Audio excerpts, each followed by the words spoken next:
Welcome to Beneath My Rib, trail mix for your spiritual journey. Your hostess is Kathleen Ann Thompson, international missionary, teacher and lecturer, and artistic director of Bellhurst Productions. Kathleen, American-born, was educated in the U.S. as well as in Europe, but has worked ecumenically the last 25 years in Europe, Eastern Europe, and Russia, as well as China, South Africa, and South America.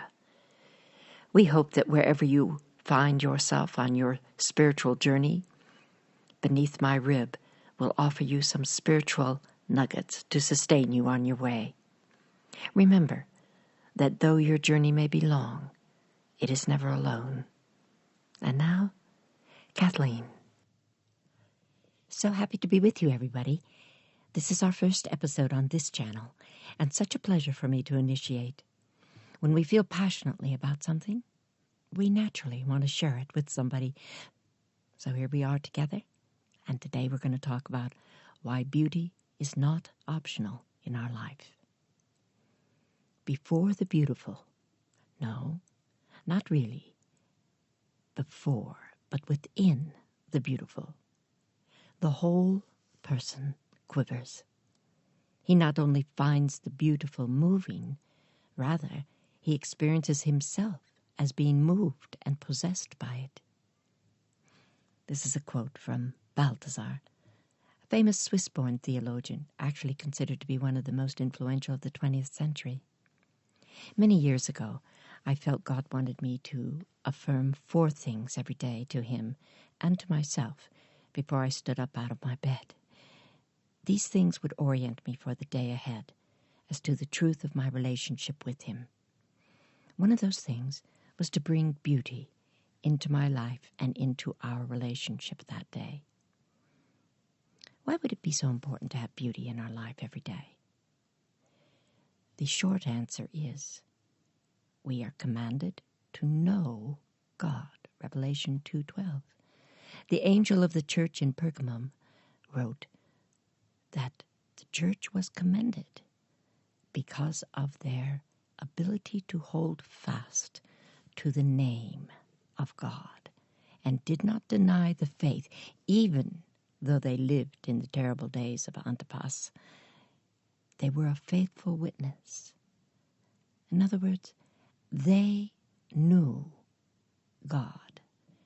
That's what it means to hold fast to the name. You see, a name was considered to hold the character attributes of a person. That's why often in ancient cultures they didn't name their children formally until they were in their teenage years, till they saw who really they were. God's name holds his divine character, the divine attributes. And we are commanded to know that name. And God is beauty. What is beauty? Certainly, beauty leads us to his divine nature, because his divine nature is beauty. It is the word the Bible often uses, glory. It is his indescribable attributes. Physicist and Nobel Prize winner Richard Feynman said, "You can recognize truth by its beauty and simplicity." You see, divine beauty is so endless, so unspeakable, that scriptures really had a special word for it. Glory, an effort to express the inexpressible. Now, the dictionary definition of beauty is the quality of aggregates of different qualities of a person or a thing that gives pleasure to the senses or pleasurably exalts the mind or spirit. Beauty certainly has its subjective nature, but it is also transcendent in nature and absolute. For contemporary science, the first trait of beauty is an elegant simplicity and design. In this context, simplicity refers to an essential purity, a freedom from superfluities. Beauty has many frameworks, not just the external physical ones, but also a spiritual framework, internal framework in our soul. Beauty relates to specific artistic and scientific disciplines. A mathematician speaks of a true formula as being beautiful. Musicians talk about a set of notes creating a beauty in harmony. There are subjective elements to our perception of beauty, but the essence of beauty has its transcendentals, which indwell one another: unity, harmony, proportion, design, wholeness, and radiance. And God's beauty is transcendental, absolute and without contradiction, an aggregate of virtues: goodness, self-sacrifice, righteousness, patience, and long-suffering, which exalt and ennoble our soul, lifting it toward the truth of His divine nature. Beauty draws us to it because God is beauty. It is sad that many in our societies are so directed externally to physical beauty that they've become incapable of recognizing and perceiving inner levels of human beauty, especially those rooted in the spirit. I'll address an antidote to this later in our talk. Let's look at a second reason, though, why beauty is not optional in our life. The first being that it leads us to discover the divine nature of God. The second is that beauty is power in our life. In Revelation 5, we see this displayed. Here is the setting in heaven with the scroll that can't be opened, bound by the 7 seals, which, if it were open, would open the book of life and the culmination of God's plan to overcome evil on the earth forever. And there we have a loud voice proclaiming, "Who is worthy to open the scroll and break the seal? Who is worthy?" And no one in heaven or on earth or under earth was able to open the scroll and look into it. And John began to weep loudly because no one was found worthy. And then one of the elders said, "Weep no more.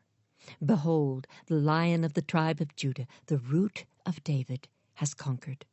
So He can open the scroll and its 7 seals." How did He conquer? How did Jesus conquer? He conquered by His divine nature, forgiveness, compassion, love abounding, that died on that cross for our sins, conquering death by His beauty, by His glory, His divine nature. Beauty is empowering and sustaining to us. David said in Psalm 27:4, "One thing I desired of the Lord, that I would seek after, that I may dwell in the house of the Lord all the days of my life, to behold the beauty of the Lord, and to enquire in His temple. For in the time of trouble He shall hide me in His pavilion. In the secret of His tabernacle He shall hide me. He shall set me upon a rock. And now shall mine head be lifted up above my enemies around me. Therefore I will offer His tabernacle sacrifices of joy. I will sing, yes, I will sing praises to the Lord." David was absolutely assaulted by his enemies at this time, surrounded, desperate for relief from his enemies. And his one desire was to look on the beauty of God. For he knew that in the beauty of God, he would be led to inquire of the mysteries of God's divine nature. And it's that which would hide him from his enemies, set him on a solid rock and lift his head above his enemies. And he would offer God praise to that. I was once sitting in Eastern Europe in the early days of communist East Europe that I was there, and it was a depressing place. It was so gray and so without a single aesthetic ounce of beauty, it seemed to me. And being an artist, I was very addicted to aesthetics. And I found the people quite grim looking, like pillars, expressionless on their face, with their head and eyes down. I found it a very, very depressing place without beauty. And I sat on a bench one day, and I started to weep and cry. And I said, God, I am so sorry. I think I am going to fail you. I know you've called me here. I know you've called me to spend my life here now. But I don't think I can do it without beauty.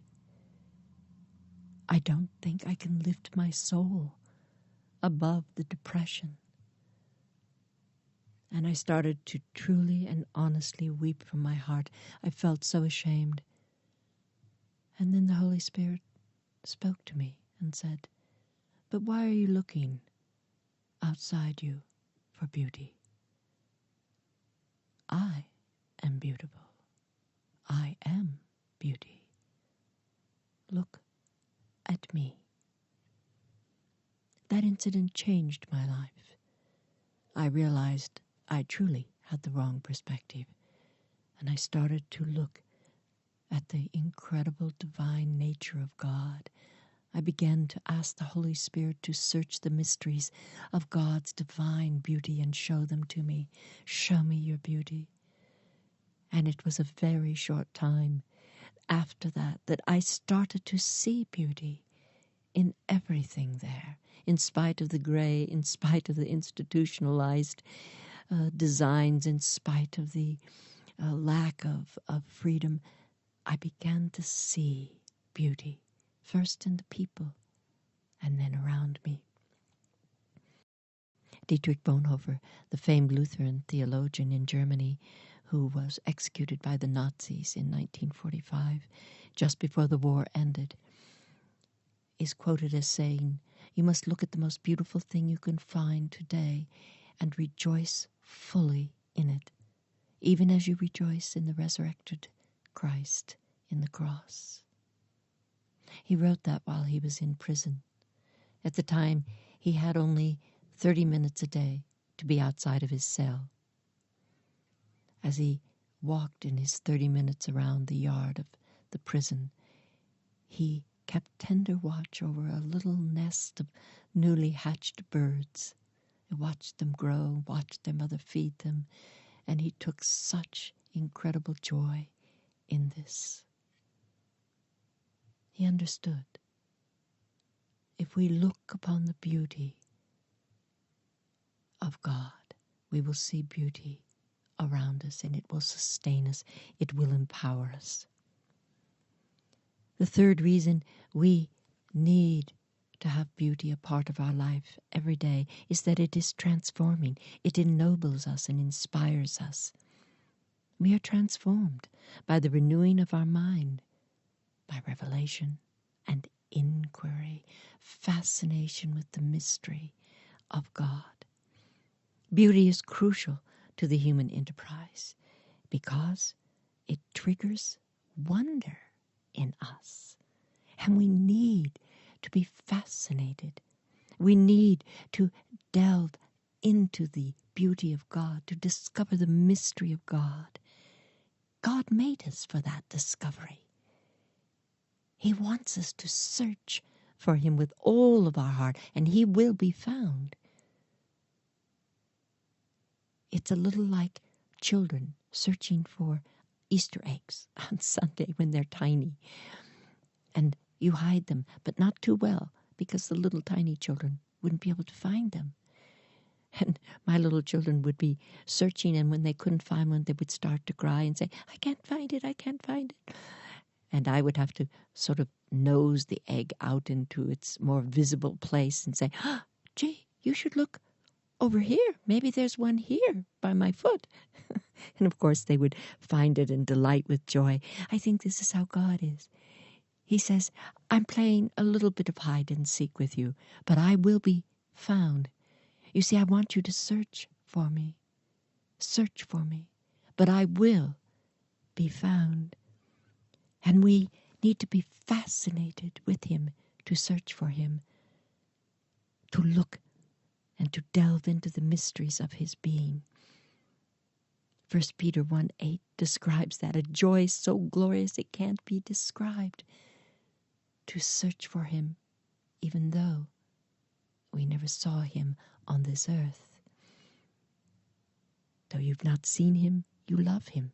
Though you do not now see him, you believe in him and rejoice with a joy that is inexpressible, filled with his glory, his beauty. The acute experience of great beauty is something that evokes a longing in us, a longing for something that this earth can't give us. It is a splendor which just wakes us up to our spiritual longing, yearning, aching for the infinite. Eternity is written in our hearts, and beauty awakens our awareness of this hunger. No flowers in the ghetto. This was a graffiti written on the walls of the Vilnius ghetto, Jewish ghetto in the World War II by the Nazis. It was a phrase that is more telling than it appears in the beginning. Why could there be no flowers in the ghetto? Because beauty was forbidden in the ghetto. Beauty leads man to hope. It inspires him to look beyond the reality. It leads man to God. It fascinates him. That's why there are no flowers allowed in the ghetto. The personal inability to perceive truth and beauty is related to a lack of wonder, of being fascinated. Cynicism is absolutely one of the most debilitating psychological frameworks we can have, for it takes hope away from us. It dulls us to inspiration. It blinds us to beauty and causes a disgusting boredom, often created by excess and overindulgence. Spiritual beauty is transforming. It moves us out of our human borders and prepares us for our union with God. It is truly transcending. So, how do we bring beauty into our lives every day? Whoever rejects genuine beauty can no longer pray and soon will no longer be able to love.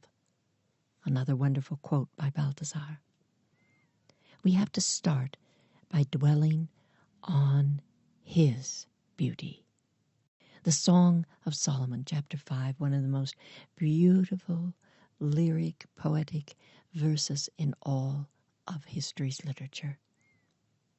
The Shulamite maiden has temporarily lost her lover due to her slowness in responding to him.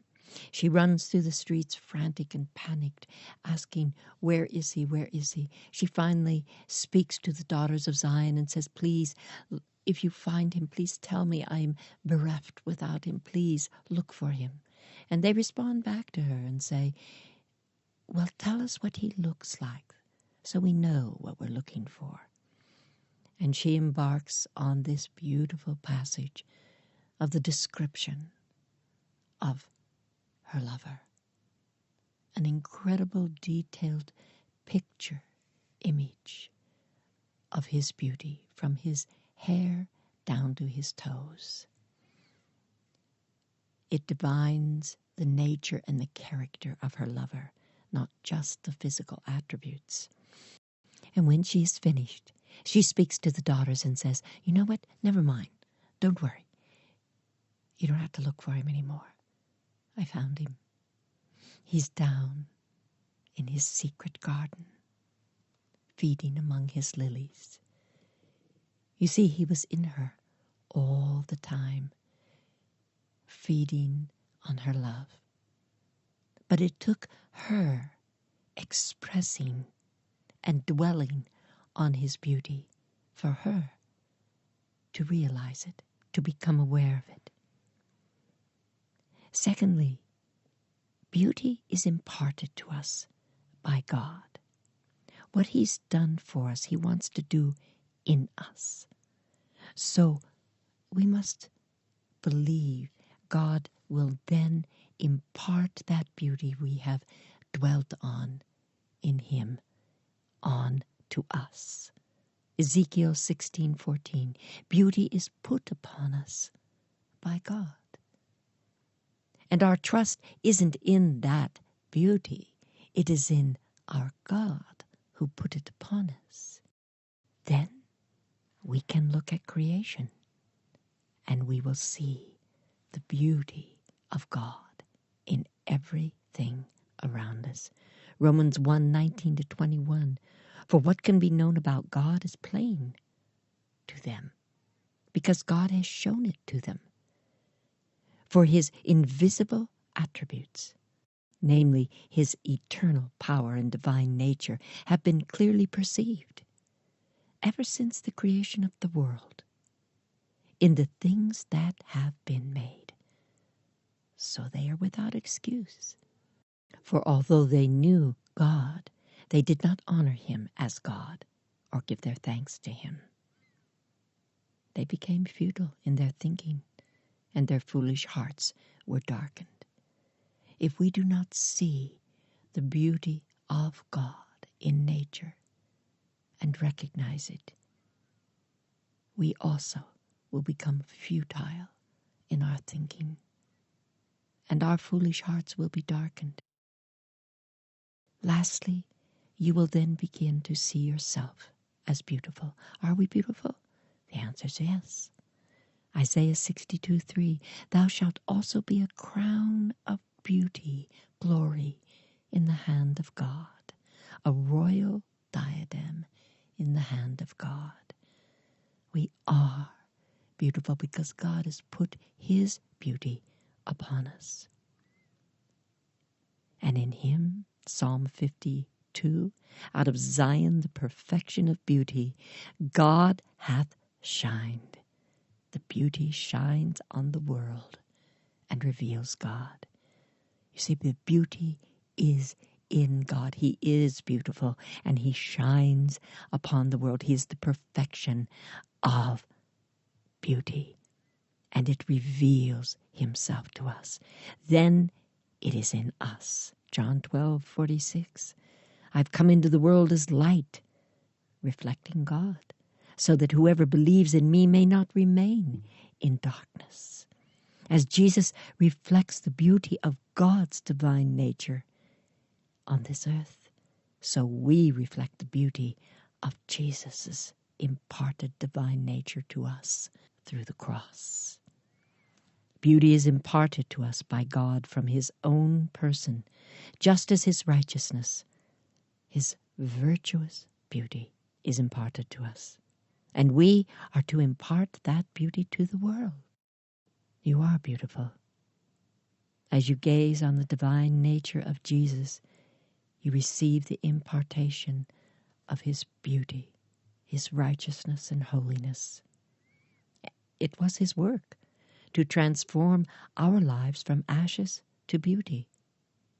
Isaiah 61:3, the Spirit of the Lord is upon me to proclaim the acceptable year of the Lord and the day of vengeance of our God, to comfort all that mourn, to appoint them that mourn in Zion, to give unto them beauty for ashes, the oil of joy for mourning, the garment of praise for the spirit of heaviness, that they might be called trees of righteousness, the planting of the Lord, that he might be glorified. Oh, magnificent, isn't it?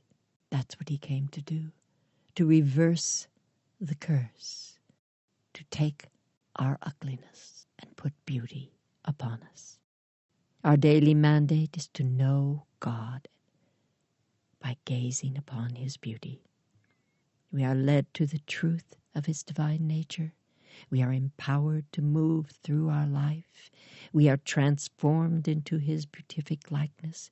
We are personally enriched with the fascination and inquiry and amazement and an enlightened appreciation for all of God's life here, which reflects his beauty. That's what beauty does for us.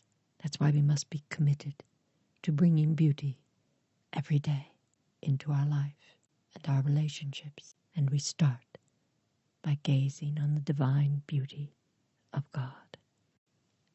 I want to give a shout out and a thank you to Thomas Dubay and his book, The Evidential Power of Beauty, which had a lot to do with inspiring many things I said here in this podcast.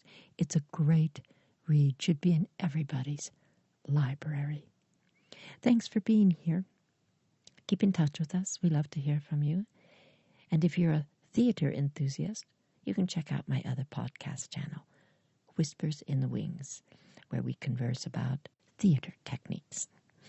Till our next episode on Beneath My Rib, this is Kathleen Ann Thompson, wishing you inspiration and strength on your spiritual journey.